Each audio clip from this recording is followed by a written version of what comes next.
Hello my friends, and welcome back to another great episode of Pink Tool Girl. Today we are talking about installing chair rail on your wall for a modern French decor look. So let's get started.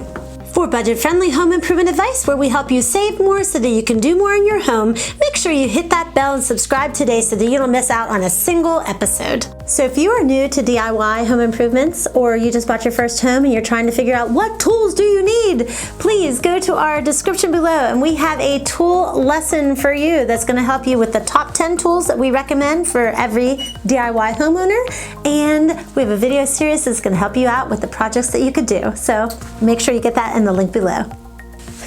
So what is chair rail? Chair rail is a piece of wood that typically goes on the wall. You can do it either vertically or horizontally depending on what kind of design you're going for, and it breaks up the flat wall. So in my opinion, this can add a little bit of dimension or a little bit of elegance to a room, like the French used to do in castles or chateaus. So we're going to talk today about a couple different things. What does chair rail do to a room? What kind of chair rail can you do?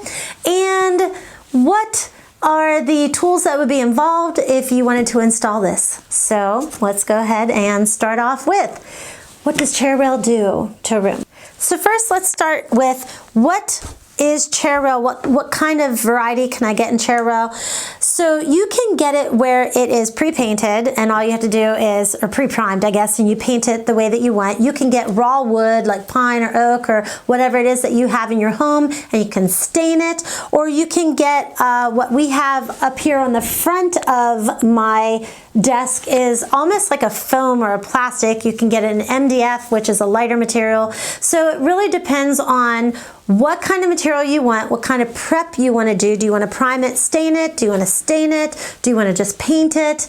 And how much do you want to pay? Because the material is anywhere from inexpensive for a 4-foot or 6-foot length to pretty expensive depending on what kind of wood you get. So there's a wide variety of chair rail that you can get and install in your home, and also the type of material that you can get. So price and material.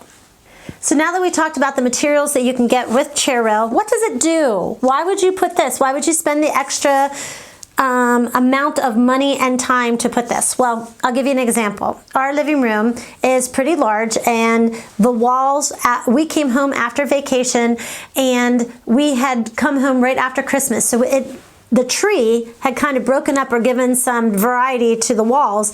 And then when we came home, the tree was gone. You know, we had taken down the tree and we were like, oh my word, it seems so boring and blah in here. And I had looked at several things that I could add to the wall, like wall art or different materials that I could have put on the wall that made it flush with the wall.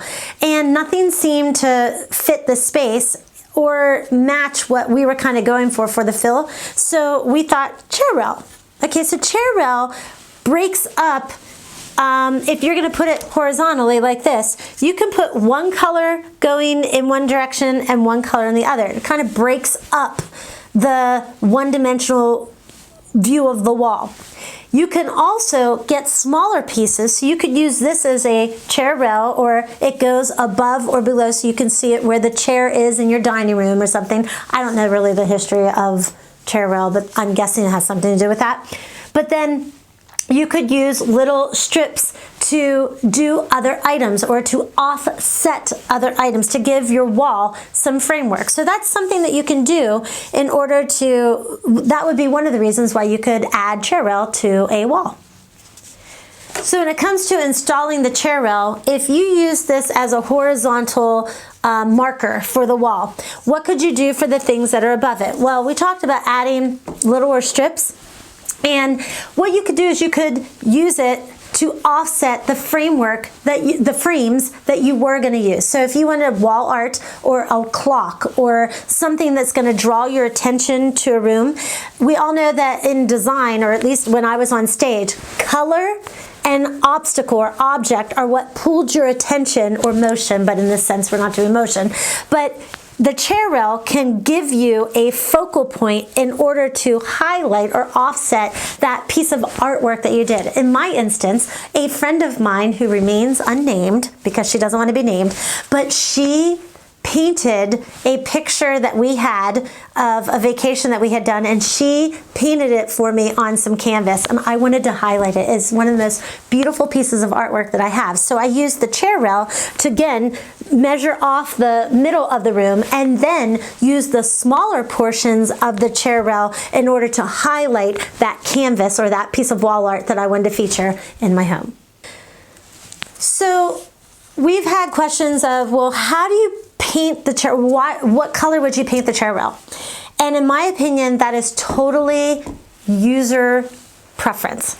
We tried it a couple different ways. It's kind of like the trim around your window work or your floorboards or whatever. You can go with dramatic bold and paint it a dark color, and then it offsets the color of your wall. And that is very typical in the French chateaus, where you would see these dramatic colors with the floor trim or the framework. Or you can do it where it just kind of blends in but gives you just enough dimension in order to give it a little bit of character. So you could do it light, or you can do anything in between. Really, I don't think there's a hard and fast rule to it. It's just whatever you want in your home. So for us, we chose to make it the same color as the color of the wall, slightly lighter, but that it would blend into the wall so that we could highlight the art features. However, in areas in our upstairs, we chose to do, or we're choosing to do, a dark, very bold offset just to kind of see if we like it. I don't tend to be a bold design person, so we're going to try it and we'll let you know when we finally install it if we liked it. But for the chair rail where we did do it, we painted it the same color as the wall and then chose the artwork to be the focal point. So when it comes to installing the chair rail, there are a couple tools that you do want to have, two of which are going to be in your toolbox that we talk about below. If you don't have that lesson, make sure you get that in the description below.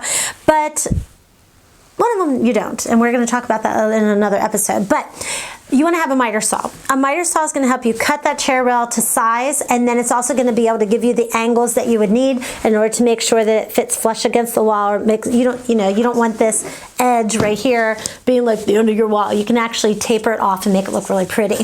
So you want to have a miter saw. Second thing you want to have is a hammer, a lightweight hammer, because the nails that you're going to use, you want to have a finishing nail so that when you push it into, or when you tap it into the chair rail, you have the ability to put some putty in there and have a nice flush finish to the chair rail. So we've talked about installing chair rail on a wall for a modern French look and why we would do that.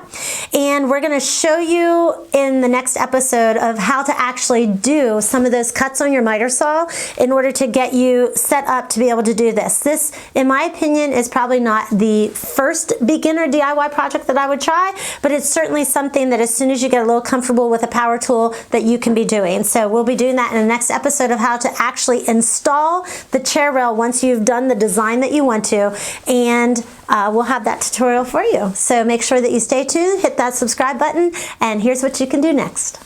What should you do next? Download our free tool lesson in the description box below. We recommend tools that every DIY homeowner should have in their toolbox. Our checklist is delivered to you with specific videos that highlight the different projects that you can do. At PinkToolGirl, we've done numerous DIY projects with a French-inspired flair. It's our passion to share those tips with you, so get your free tool lesson in the description below. Remember, subscribe to our channel and download your free tool lesson today.